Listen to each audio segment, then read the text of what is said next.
আলেমরা রক্ত দিয়েছে, শহীদ উসমান হাদি রক্ত দিয়েছে, তারুণ্য এখন আবার নতুন করে জেগে উঠেছে, রক্ত দিতে প্রস্তুত। ইনশাআল্লাহ ভারতীয় ন্যারেটিভ বাংলার মাটিতে দাফন হবে, তাওহীদ প্রতিষ্ঠিত হবে, ইনসাফ প্রতিষ্ঠিত হবেই হবে ইনশাআল্লাহ। ওরা সত্যকে ধামাচাপা দিয়ে অসত্যের রাজত্ব কায়েম করতে চায়। আমি আমার নওজওয়ান মুজাহিদ ভাইদের জিজ্ঞেস করতে চাই, আপনারা কি বাংলাদেশে অসত্যের রাজত্ব দেখতে চান? চিল্লায় বলুন, দেখতে চান? জুলম এবং শোষণের রাজত্ব দেখতে চান? ভারতীয় আধিপত্য দেখতে চান? যদি আলেম ওলামাদের নেতৃত্বে ভারতের আধিপত্যকে দাফন করার জন্য আরেকটা ডাক আসে, ইকামতে দ্বীন কায়েমের জন্য যদি আরেকটা ডাক আসে, তাওহীদ প্রতিষ্ঠার জন্য আরেকটা ডাক আসে, সেই ডাকে সারা দেশে প্রস্তুত করা করে দোয়া দেখতে চাচ্ছি।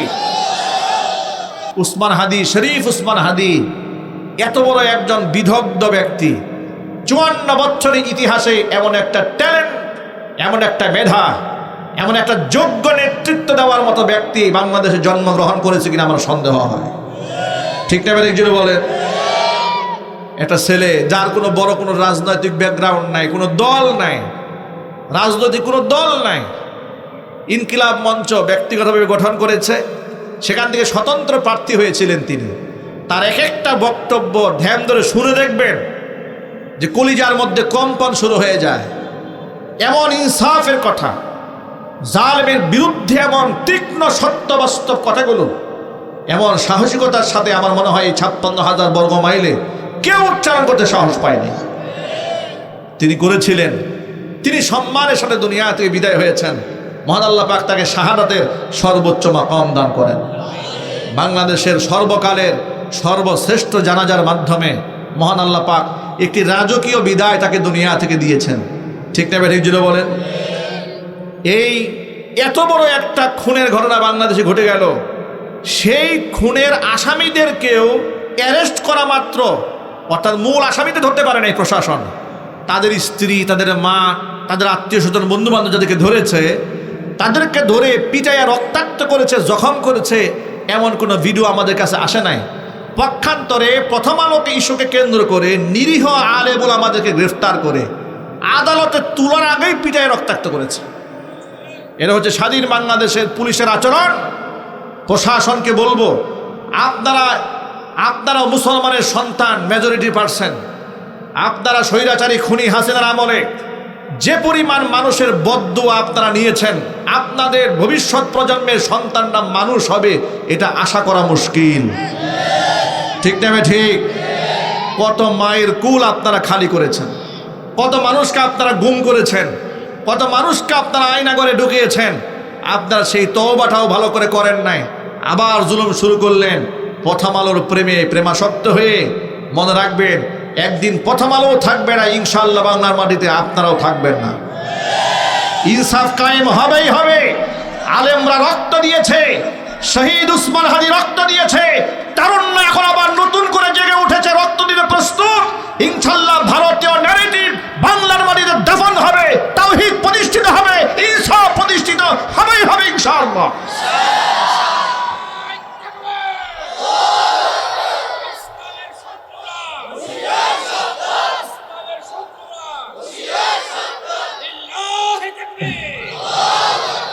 আপনারা আলেমদেরকে মারপিট শুরু করে দিয়েছেন ধরে।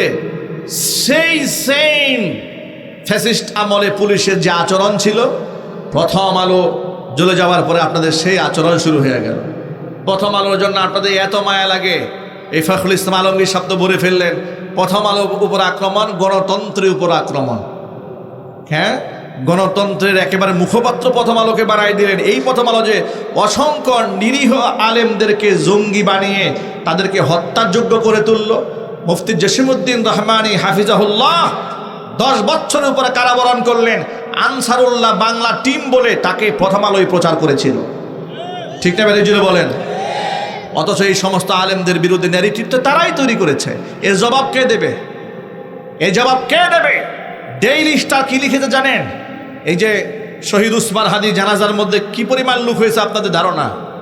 শত শত, হাজার হাজার, যদি বলেন কেমন লোক হয়েছে? লক্ষ লক্ষ, মিলিয়ন মিলিয়ন লোক হয়েছে। ঠিক না? ঠিক জুড়ে বলেন। ডেইলি স্টার পরের দিন লিখেছে শত শত মানুষ হয়েছে। উসমান হাদি জানাজায়।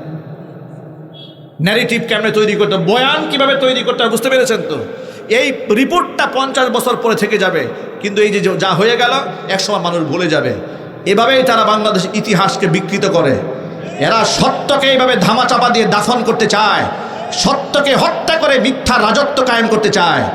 এটা আমরা ইনশাল্লাহ বাংলাদেশে হতে দেব না। কথা বলতে হবে, ঠিক না ঠিক জুড়ে বলেন। ওরা সত্যকে ধামাচাপা দিয়ে অসত্যের রাজত্ব কায়েম করতে চায়।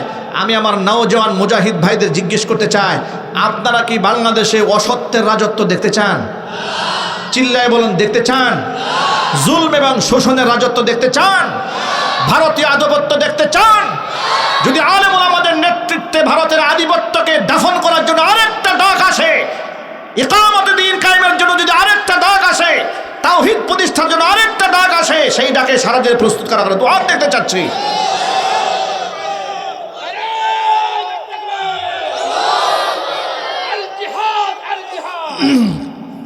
ভাইরা আমার, সকল মুর্দে মুজাহিদ ভাইদেরকে প্রস্তুত হয়ে যেতে হবে। আল্লাহ পাক যেন তৌফিক দান করেন, জোরে করে আমিন। এই সমস্ত ভারতীয় পাঁচাটা গোলামগুলা আলেমদেরকে রাষ্ট্রের শত্রু বানিয়ে রেখেছে, ঠিক না? ঠিক। দাড়ি এবং টুপিটাকে রাজাকারের সিমটম বানিয়ে রেখেছে।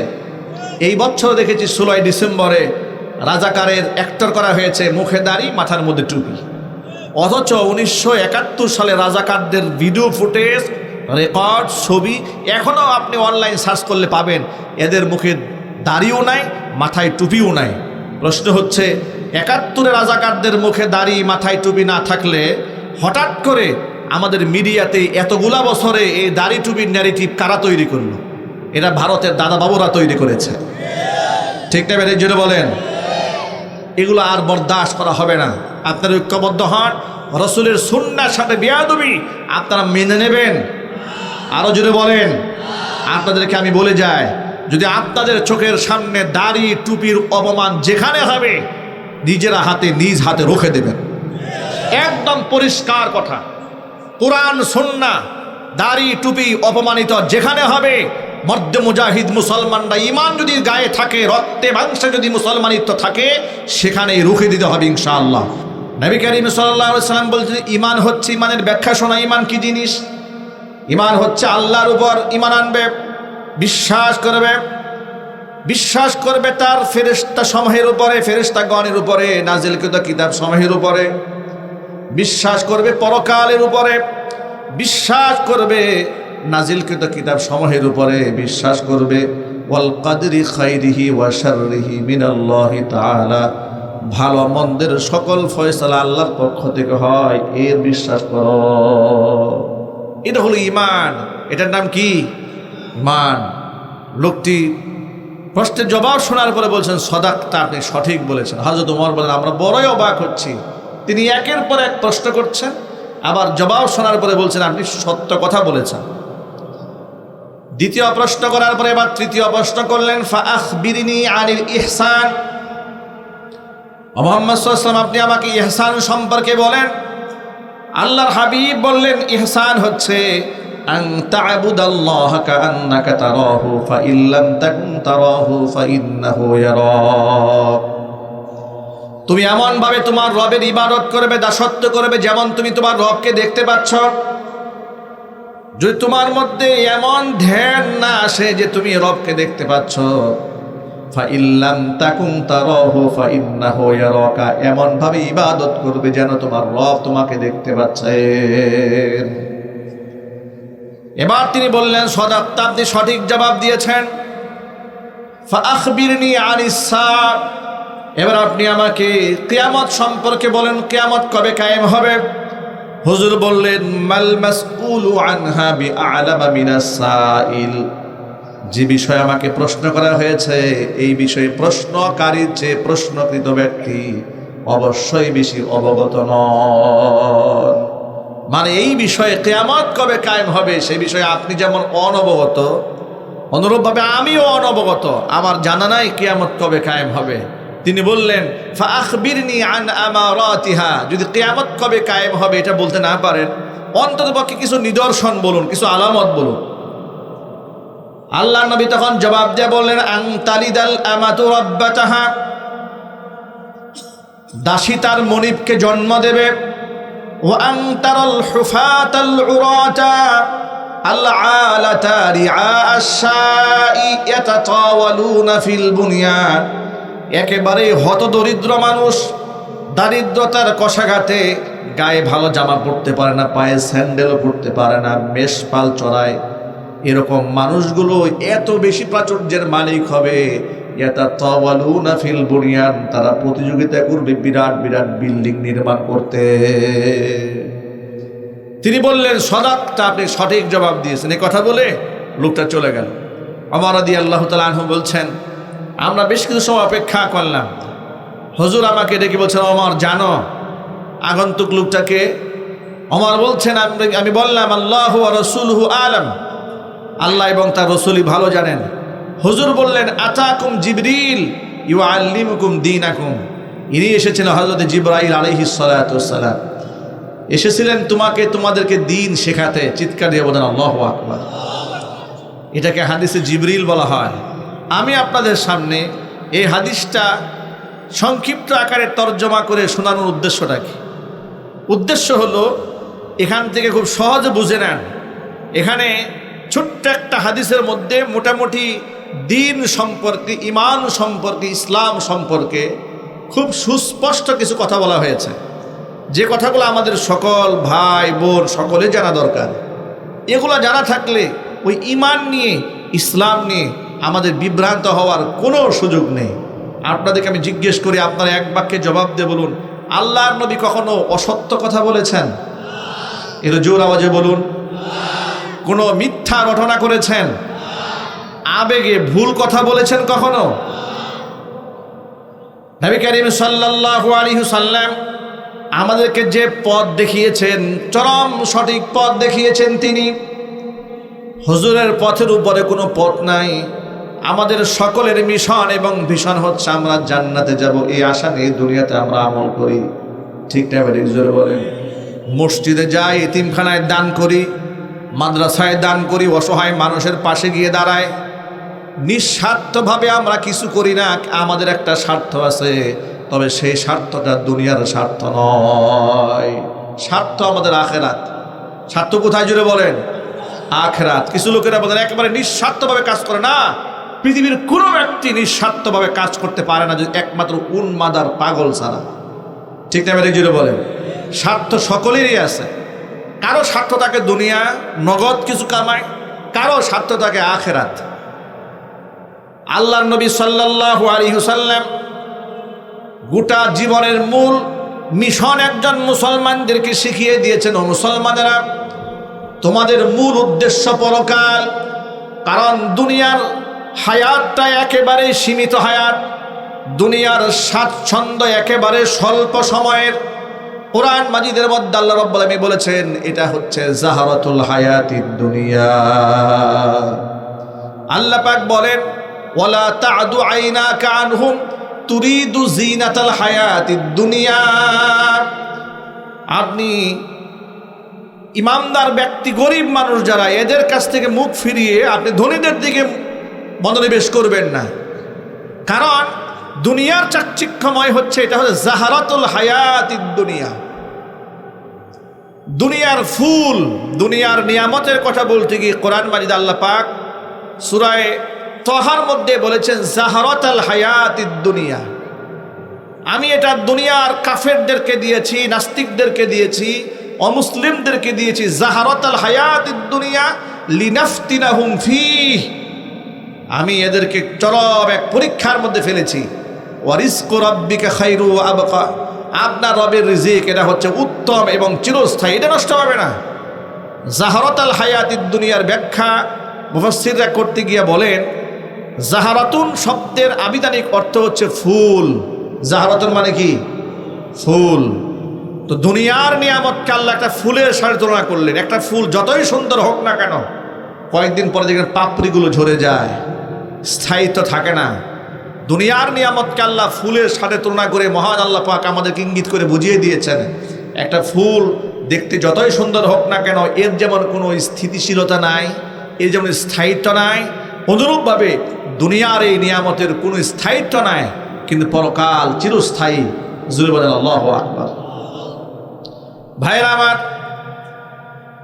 আল্লাহর নবী সাল্লাল্লাহু আলাইহি সাল্লাম কখনো অমূলক কথা বলেননি। হুজুর আমাদেরকে হাদিসের মধ্যে ঈমানের ব্যাখ্যা শিখালেন, ইসলামের ব্যাখ্যা শিখালেন, এমনকি ইহসানের ব্যাখ্যা শিখালেন। কিয়ামত সম্পর্কে আমাদেরকে সুস্পষ্ট কিছু ধারণা দিয়ে দিলেন। আপনাদের সামনে ঈমান সম্পর্কে কথা কেন বললাম এবার শোনাই আপনাদেরকে।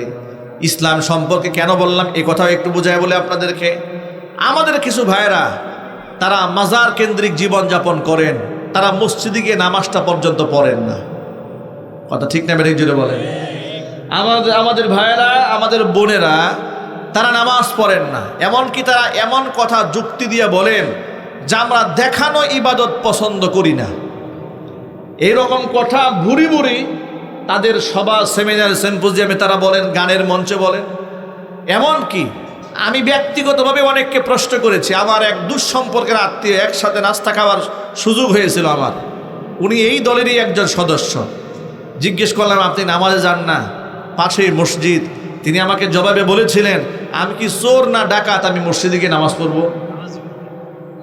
মসজিদে যারা যায় সব চোর ডাকাত মিথ্যাবাদী, ভুল করে আল্লাহর কাছে গিয়ে মাফ চায়, আমি তো কোনো ভুলই করি না, এই জন্য আমি মসজিদে যাই না। নাউজুবিল্লাহ জুড়ে পড়েন। অথচ ইসলাম সম্পর্কে আল্লাহর নবীর বর্ণনা খুব স্পষ্ট। হুজুর বলেন, আন তুকিমাস সালাহ, তোমাকে নামাজ কায়েম করতে হবে। ওয়া তুতিয়াজ যাকাতা, তোমাকে যাকাত দিতেই হবে। ওয়া তাসুমা রমাদান, রমজান মাসে তোমাকে রোজা রাখতে হবে। ইসলামের এই ব্যাখ্যা কোনো আলেম দেয় নাই, ব্যাখ্যা দিয়েছেন বিশ্বনবী মুহাম্মদ রাসূলুল্লাহ সাল্লাল্লাহু আলাইহি ওয়াসাল্লাম। আজকে আমাদের সমাজের মধ্যে বেশরা পীর ফকির যারা আল্লাহর নবী সাল্লাল্লাহু আলাইহি ওয়াসাল্লামের সুন্নাহ সম্পর্কে, কোরআন সুন্নাহ হাদিস সম্পর্কে জ্ঞান না থাকার কারণে মন গড়া কথা বলে অসংখ্য মানুষদেরকে বিভ্রান্ত করে দেয়। ঠিক কিনা বলেন? এখন নামাজ কায়েম করতে হবে, এটা কি হুজুরদের কথা নাকি আল্লাহর কথা? আরো জোরে বলেন। ইসলাম মানে যে নামাজ, এ কথা তো আল্লাহর নবী সাল্লাল্লাহু আলাইহি ওয়াসাল্লাম বিশুদ্ধ হাদিস দ্বারা আমাদেরকে শোনালেন। ঠিক না বেঠিক জোরে বলেন। আল্লাহর নবী বলেছেন ইসলাম হচ্ছে আন তুকিমাস সালাহ, তোমাকে নামাজ পড়তে হবে। ইসলাম মানে তোমাকে যাকাত দিতে হবে। ইসলাম মানে পয়সা থাকলে হজে যেতে হবে। ইসলাম মানে রমজান মাসে রোজা রাখতে হবে। আমার এক মসজিদের সামনে দিয়া রমজান মাসে এক ভদ্রলোক, চট্টগ্রামের এক বিখ্যাত কুখ্যাত দরবারের মুরিদ, সাদা ধবধবে লুঙ্গি পরা, সাদা শার্ট পরা, কোটির মতো, যাচ্ছে রমজানে সিগারেট টানতে টানতে। বহু বছর আগের কথা। আমি আল্লাহর নামে শপথ করে বলি, আমি প্রশ্ন করলাম, জিজ্ঞেস করলাম যে আপনি যে দিনের বেলায় প্রকাশ্য দিবালোকে সিগারেট টানতেছেন, ধূমপান করছেন, আপনার কি একটু লজ্জা হয় না, শরমও হয় না? তিনি আমাকে জবাব দিয়ে বললেন, তোমরা শরীয়তের হুজুর এটা বুঝবা না, তবে তোমাদেরকে একটা কথা বলে রাখি, আত্মাকে কষ্ট দিয়ে রোজা রাখা জায়েজ নেই। ফতোয়া দিয়ে, এটা আমার সাথে ঘটনা, আমি কোনো শোনা কথা বলিনি, আল্লাহর কসম এই কথাটা আমাকে বলেছে।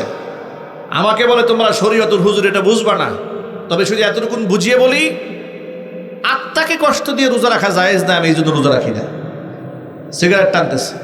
অত ইসলাম বলছে, ইসলামের ব্যাখ্যায় আল্লাহ রাসূল বলছে ওয়া তাসুমা রমাদান, অবশ্যই তোমাকে রোজা রাখতে হবে। সুবহানাল্লাহ বলেন। অবশ্যই হজে যেতে হবে।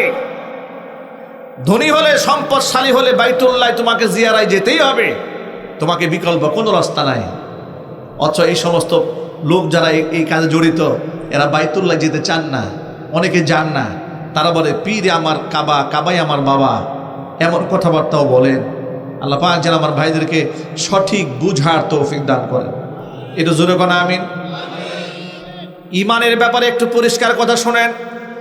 ইমানের ব্যাখ্যা আল্লাহ রসুল কি বললেন? আন তুমিনা বিল্লাহি, ইমান আনবে আল্লাহর উপরে, ওয়া মালাইকাতিহি, তার ফেরেশতাদের উপরে, ওয়া কুতুবিহি, নাজিলকৃত কিতাব সমূহের উপরে, ওয়া রুসুলিহি, তার প্রেরিত রসুলগণের উপরে বিশ্বাস করবে, ওয়াল ইয়াউমিল আখির, পরকাল সম্পর্কে বিশ্বাস করবে। ভালো এবং মন্দের ফয়সালা কার পক্ষ থেকে হয়? এটা জোর আওয়াজে বলেন ভাই। এই কথাটা, এটাকে আমি বানিয়ে বললাম না, হাদিসে আছে। হাদিসে যদি থেকে থাকে, তাহলে আমার ভাইয়েরা এই কথাটা বাদ দিয়ে কিভাবে এই কথা চিন্তা করে যে মাজারে যিনি শুয়ে আছেন তিনি আমার ভাগ্য ভালো বানায় দেবেন? এই বিশ্বাসটা কোত্থেকে এসেছে? এই বিশ্বাসটা তৈরি হয়েছে এই হাদিস সম্পর্কে না জানার কারণে। ঠিক না? ঠিক বলেন। মনে রাখবেন, ওয়াল কাদরি খাইরিহি ওয়া শাররিহি মিনাল্লাহি তাআলা। ভালো মন্দ সব কার পক্ষ থেকে হয়? আল্লাহর পক্ষ থেকে চূড়ান্ত ফয়সালা হয়। আবার সবচেয়ে ভয়ঙ্কর কাজ যেটা হয়, এই সমস্ত মেলার মধ্যে বেসরা পীর ফকির যারা আসেন তারা সরাসরি আল্লাহ রাব্বুল আলামিনের বিধানের উপর প্রশ্ন তোলেন। নামাজ নিয়ে প্রশ্ন তোলেন, হজ নিয়ে প্রশ্ন তোলেন, পর্দা নিয়ে প্রশ্ন তোলেন। ঠিক না? ঠিক যেটা বলেন। দাড়ি নিয়ে প্রশ্ন তোলেন, এমনকি ইসলামের অনেক আহকামাত নিয়ে তারা তামাশা করেন, ব্যঙ্গ বিদ্রুপ করেন। কয়েকদিন আগে দেখেছেন না, মানিকগঞ্জের এক ভদ্রলোক ধরা পড়েছে, দাড়ি নিয়ে তো তামাশা করেছে। আল্লাহকে তো গালি দিয়েছে, মিথ্যা কথা বলেছে, দাড়ি নিয়ে বলেছে দাড়ি রাখেন না কেন? একজনে জবাব দিয়ে বলল, এক একটা দাড়ির মধ্যে 70টা ফেরেশতা থাকে, এগুলার ভর আমি বহন করতে পারবো না, এই জন্য দাড়ি কামাই রাখছি। দাড়ি নিয়ে এরকম উপহাস করে, ব্যঙ্গ করে, বিদ্রুপ করে, আবার নাচ গান করে, নাচানাচি করে। জিজ্ঞেস করা হলো যে আপনারা যে এই যে নাচানাচি করেন এগুলো ধর্মের মধ্যে পেয়েছেন কোথায়? জবাব দেয়া বলে, সূরা নাসে তো আল্লাহ নাচতে বলছে। আল্লাহ বলেছে, কুল আউযু বিরাব্বিন নাস, মালিকিন নাস, ইলাহিন নাস। নাস অর্থ হল মানুষ, অর্থ হচ্ছে কুল আউযু বিরাব্বিন নাস। নবী আপনি বলুন, মানুষের রবের কাছে আমি সাহায্য প্রার্থনা করছি, আশ্রয় প্রার্থনা করছি। কোন জায়গা থেকে? মিনাল জিন্নাতি ওয়ান নাস। যে সমস্ত জিন এবং ইনসানের মধ্যে এমন কিছু শয়তান আছে যারা ইউওয়াসওয়িসু ফি সুদুরিন নাস, মানুষের অন্তঃকরণে গিয়ে, মানুষের সিনার মধ্যে ঢুকে গিয়ে ওয়াসওয়াসা দেয়, কুমন্ত্রণা দেয়। তাদের কাছ থেকে আমি পানাহা চাচ্ছি। মানুষের রবের কাছে, ইলাহ যিনি মানুষের ইলাহ তার কাছে, যিনি মানুষের মালিক তার কাছে। নাস মানে হচ্ছে মানুষ। এই আয়াত নিয়ে ব্যঙ্গ করে, বিদ্রুপ করে তারা বলে আল্লাহ কোরআনে নাচতে বলছে, এই জন্য আমরা নাচানাচি করি। এই যে নিজের অজান্তে এই সমস্ত কাজগুলো করে করে তারা কাফের হচ্ছে, জালেম হচ্ছে, জাহান্নাম হচ্ছে, এই খবর তো তাদের নাই, জানেও না আমরা কোন পথে পরিচালিত হচ্ছি। ঠিক না? বেরিয়ে জুড়ে বলেন। আপনাদেরকে খুব সুন্দর করে একটা বাংলা কথা বোঝায় বলি, একেবারে সাদামাঠা বাংলা ভাষায়। মহান আল্লাহ রাব্বুল আলামিনের কোনো একটা আয়াত, একটা বিধান, একটা হুকুম যদি আপনি অমান্য করেন, যেটা ফরজ হোক কিংবা ওয়াজিব হোক কিংবা সুন্নাহ হোক, আপনি কাফের হবেন না। অমান্য করলে কাফের হবেন না। যদি আপনি অস্বীকার করেন তাহলে কি হয়ে যাবেন? এরপরে আপনি যদি এটা ইস্তেহজা করেন, ঠাট্টা বিদ্রুপ করেন, যে দাড়ি আমি কেন রাখবো, দাড়ি তো ছাগলেরও আছে, নাউজুবিল্লাহ, একটু জোরে পড়েন। নামাজ আমি কেন পড়ব? ওই কয়েকদিন আগে দেখেছি আপনার সম্ভবত কুমিল্লাতে না লাকসামে বাড়ি, এ মাজারের এক লোক, সে সেজদা দেওয়াকে ব্যঙ্গ করে বলছেন যে মোল্লারা, তোমরা সেজদা দেওয়ার সময় তোমাদের নিতম্ব কোন দিকে তাকায় থাকে? নাউজুবিল্লাহ, জোরে পড়েন। ও আরো বিশ্রী ভাষায় বলেছে, ওটা আমার মুখে উচ্চারণ করা সম্ভব না, আমি একটু সাদা মাঠা, একটু সাবলীল ভাষায় বললাম। ও বলেছে, তোমরা যখন সেজদা দাও তোমাদের পেছনের রাস্তা তখন কোন দিকে থাকে? সিজদা নিয়ে তারা এরকম তামাশা করে। এই যে আল্লাহ পাকের বিধান নিয়ে, অথচ মহান আল্লাহ পাক সিজদা সম্পর্কে কি বলেছেন? ওয়াসজুদ ওয়াক্তারিব, হে নবী আপনি সিজদা দেন আর আমার নিকটবর্তী হয়ে যান। আল্লাহর কাছে আসমানের নিচে জমিনের উপরে সবচেয়ে পছন্দের ইবাদত হচ্ছে সিজদা। চিৎকার দিয়ে এখন আল্লাহু আকবার। সিজদা আল্লাহর কাছে কত প্রিয় আমল, কত প্রিয় আমল। সিজদা নিয়ে তামাশা করে, আল্লাহর আয়াত নিয়ে ব্যঙ্গ বিদ্রুপ করে, আলেম ওলামাদেরকে নিয়ে ঠাট্টা বিদ্রুপ করে, গান বানায়। আমি আর যাব না, তওবা করেছি মোল্লার কাছে, জোরে কোন নাউজুবিল্লাহ। এই যে এই ধরনের বাক্যালাপগুলো করে সমাজের মধ্যে ফাসাদ বরপা করে দেয়। ওলামারা দায়িত্ব নিয়ে দীর্ঘদিনের উরস বন্ধ করে দোয়ার আয়োজন তো এই জন্য করেছেন, আপনারা যেন কুফরি থেকে বাঁচতে পারেন, শিরিক থেকে বাঁচতে পারেন, জাহান্নামের আগুন থেকে বাঁচতে পারেন। ঠিক কিনা জুড়ে বলেন। ওলামাদের সান্নিধ্য গ্রহণ করবেন। ওলামারা আপনাদের শত্রু নয়, ওলামারা আপনাদের বন্ধু। ওলামা আপনারা দুনিয়ার বন্ধু, আপনারা আখিরাতের বন্ধু। আলেম ওলামাদেরকে কেন আপনারা বাঁকা চোখে দেখেন, কেন বন্ধু ভাবতে পারেন না? বৈশ্বিক সংকটে যখন জাতি কোনো ক্লান্তি লগ্নে পড়ে যায়, তখন কিন্তু সবার আগে আলেমরা আপনাদের পাশে গিয়ে দাঁড়ায়। করোনাকালীন সময়ে আপনাদের জানাজার লোকেরা পড়তে চায় নাই। ৭১ টেলিভিশনের বুদ্ধিজীবীরা পরামর্শ দিয়েছিল লাশগুলো আগুন দিয়ে পুড়ায় দেওয়ার জন্য। আলেমরা বলেছিল যে না, লাশ যদি তোমরা ধুইতে না পারো, গোসল করাতে না পারো, কাফন দাফন করতে না পারো, তাই তো আমরা নিজ হাতে নিয়ে নিলাম। ঠিক না বেঠিক জুড়ে বলেন? বাবা মরেছে, সন্তান যায় নাই, স্বামী মারা গেছে, স্ত্রী লাশের ছয় নাই, আলেমরা নিজ হাতে গোসল করিয়ে লাশদেরকে কবরে মাদফুন করেছে। চিৎকার দিয়ে বলেন আল্লাহু আকবার। জুলাই আগস্ট বিপ্লব স্বাধীন হওয়ার পরে ভারতের পক্ষ থেকে বাংলাদেশে একটা কৃত্রিম বন্যা বানিয়ে দেওয়া হলো। কুমিল্লা অঞ্চলে, ব্রাহ্মণবাড়িয়া, নোয়াখালী, লক্ষ্মীপুর অঞ্চলে ব্যাপক বন্যা দেখা দিল।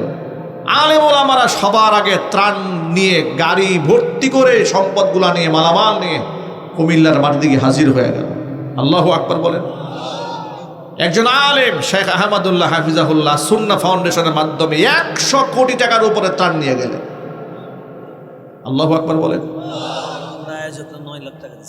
এখানকার আয়োজক যারা আছেন তারাও ৯ লক্ষ টাকা দিয়েছিলেন। আল্লাহু আকবার বলেন। এই ওয়ার্ড থেকে দেওয়া হয়েছে। সিলেটে বন্যা হলো, ওলামারা কত কষ্ট করে ত্রাণ নিয়ে গেছেন।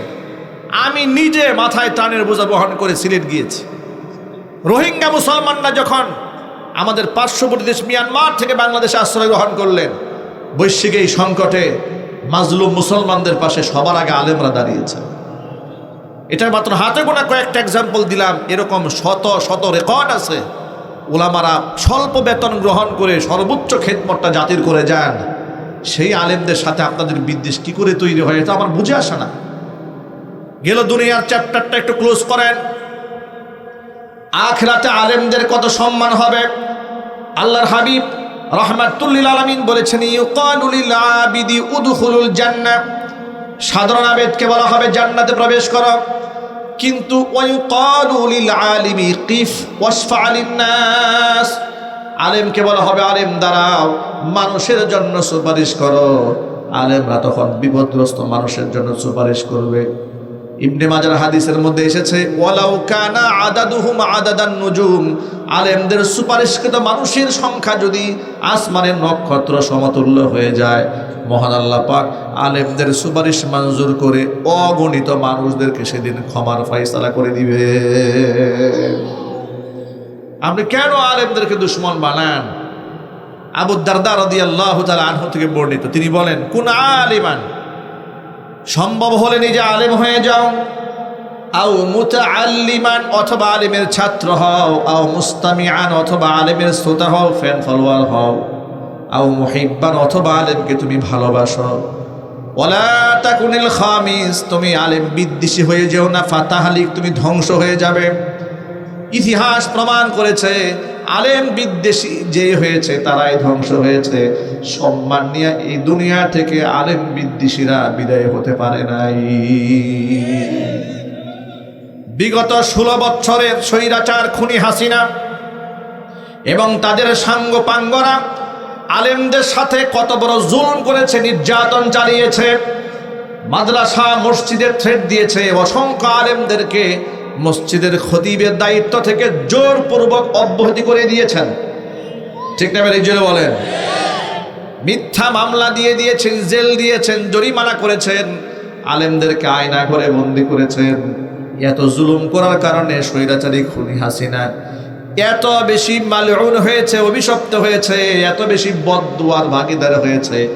আজকে দেখেন বাংলাদেশের সাবেক 3 বারের প্রধানমন্ত্রী বেগম জিয়া হসপিটালে জীবন মৃত্যুর সন্ধিক্ষণে আছেন। গোটা দেশের মানুষ তার জন্য দোয়া করেছে না?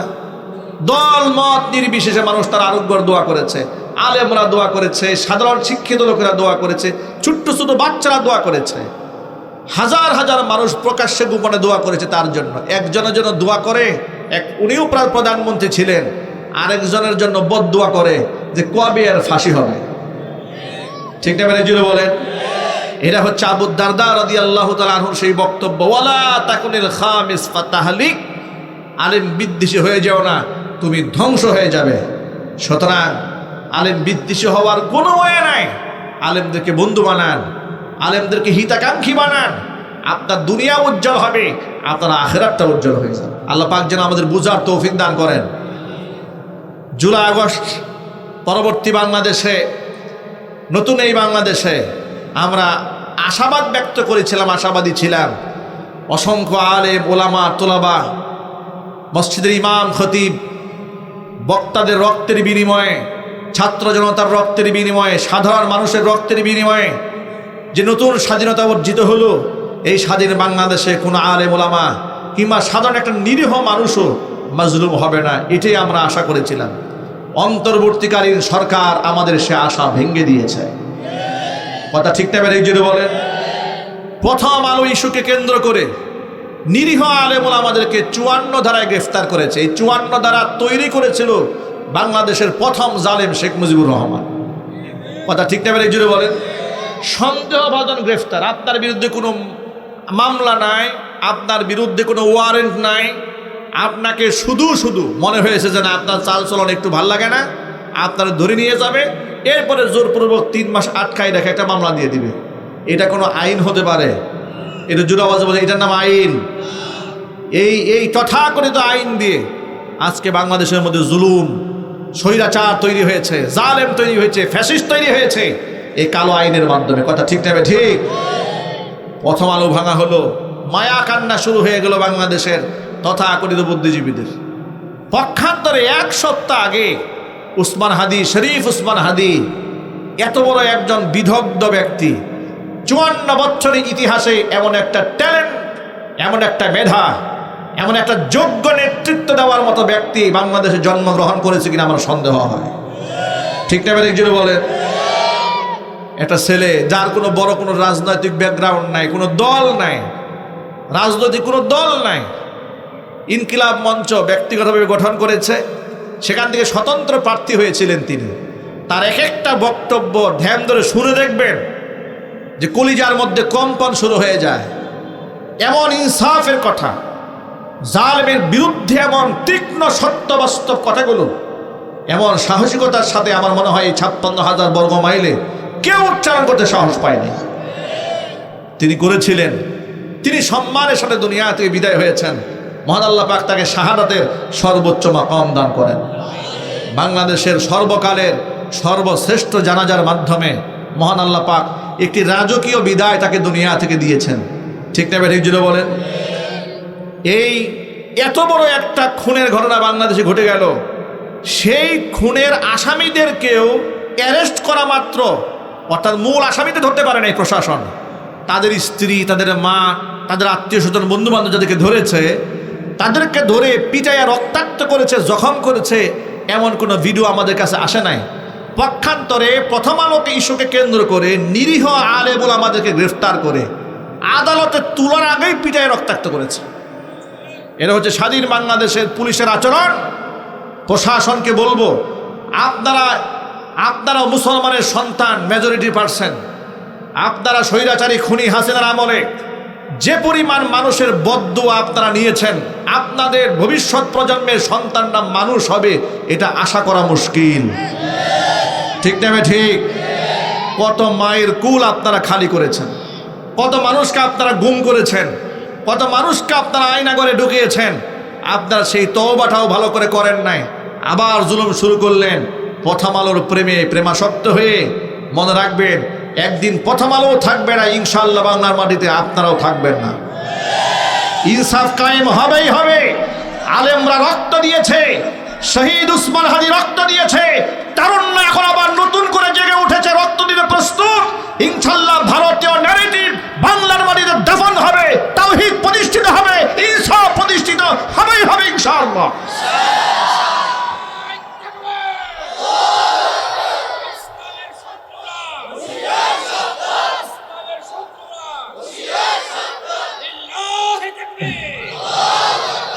আপনারা আলেমদেরকে মারপিট শুরু করে দিয়েছেন, ধরে সেই সেম ফ্যাসিস্ট আমলে পুলিশের যে আচরণ ছিল, প্রথম আলো জ্বলে যাওয়ার পরে আপনাদের সেই আচরণ শুরু হয়ে গেল।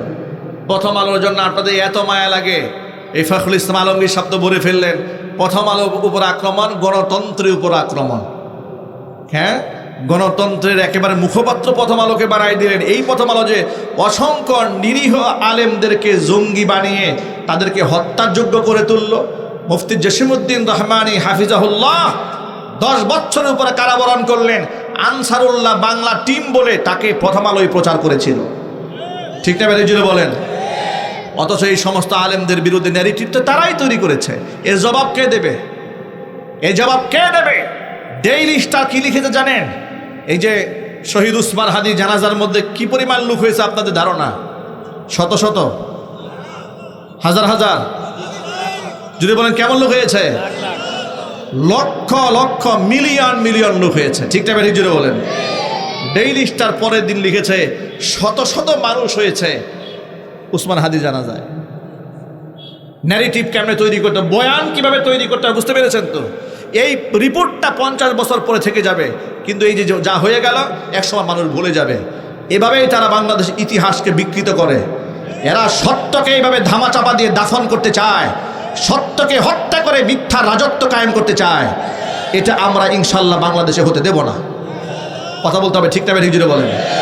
ওরা সত্যকে ধামাচাপা দিয়ে অসত্যের রাজত্ব কায়েম করতে চায়।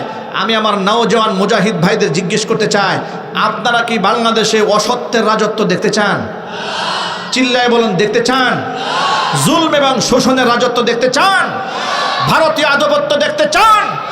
যদি আলেম ওলামাদের নেতৃত্বে ভারতের আধিপত্যকে দাফন করার জন্য আরেকটা ডাক আসে, ইকামতে দ্বীন কায়েমের জন্য যদি আরেকটা ডাক আসে, তাওহীদ প্রতিষ্ঠার জন্য আরেকটা ডাক আসে, সেই ডাকে সারা দেশে প্রস্তুত করা হবে। দোয়া দেখতে চাচ্ছি।